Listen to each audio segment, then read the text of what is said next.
Hey everyone, welcome back. If Prime Video is not working, do not worry. This is usually a simple issue. First, check your internet connection because Prime Video needs stable Wi-Fi or mobile data to function properly. Then, try opening any other app to confirm that your network is working. Next, swipe up from the bottom of your screen, look for Prime Videos, swipe it up away, completely closing it, then wait for a few hours and then reopen it. If it still does not work, restart your phone, TV, or device. Then try playing a video.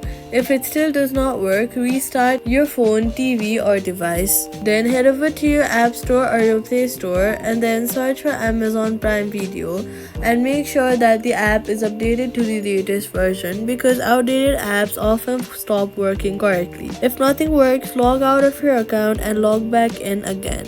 Now your Prime Video should start working normally again. Thanks for watching and see you in the next slide.